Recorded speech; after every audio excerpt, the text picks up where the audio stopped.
The Batman Part 2 is now scheduled for February 18th, 2028. That puts nearly 6 years between chapters, but a recent camera test shared by Matt Reeves reveals that Bruce Wayne hasn't been idle. He spent that time overhauling his equipment to survive a city that is rapidly outgrowing his original tactics.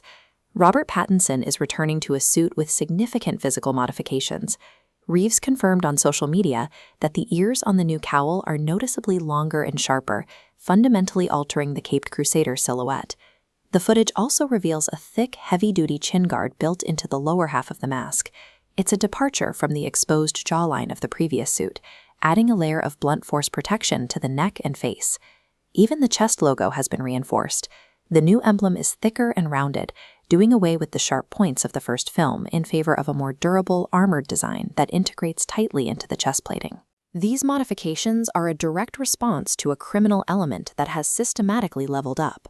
Reinforced plating and an imposing silhouette have become mandatory for a Batman who is now facing a more organized and violent Gotham. While Batman focused on the shadows of the flood, Oswald Cobb moved into the light. Following the events of the Penguin, Cobb effectively ended the chaos of the Falcone and Maroni Wars by uniting the city's surviving factions under a single corporate criminal banner.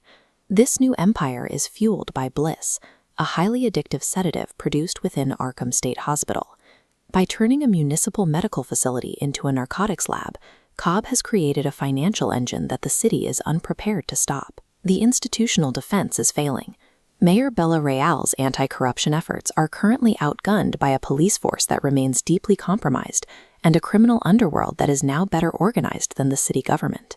Bruce Wayne's original detective methods were designed to track isolated killers. Now he is facing a highly structured, unassailable empire that operates with the efficiency of a Fortune 500 company. This structured mob environment has attracted elite players to Gotham, according to massive new cast leaks.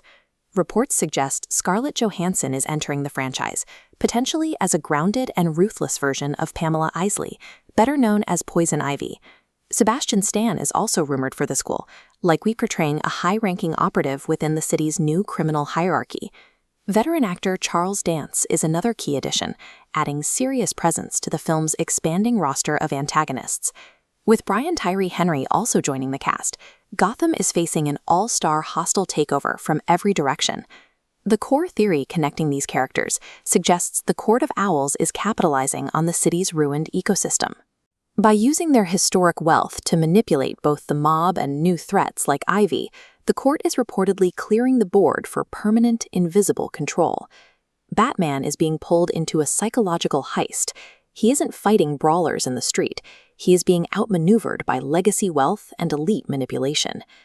The reality of the production involves a massive shift to 2028 and the sudden departure of the film's original cinematographer. But Matt Reeves is using this extended timeline to steer the sequel away from traditional comic book tropes. The sequel's primary inspiration comes from 1970s crime thrillers like Sidney Lumet's Serpico. This influence moves the script away from CGI spectacle and toward a grounded, brutal mob war that prioritizes realism over traditional superhero action. Actor Jeffrey Wright recently confirmed this gritty tone, noting that the script is leaning heavily into a non-superhero crime story. The 2028 delay is a calculated strategy. Gotham has changed, and Bruce Wayne is trading his role as a street-level beat cop for that of a strategist, navigating a sprawling power struggle against a unified underworld.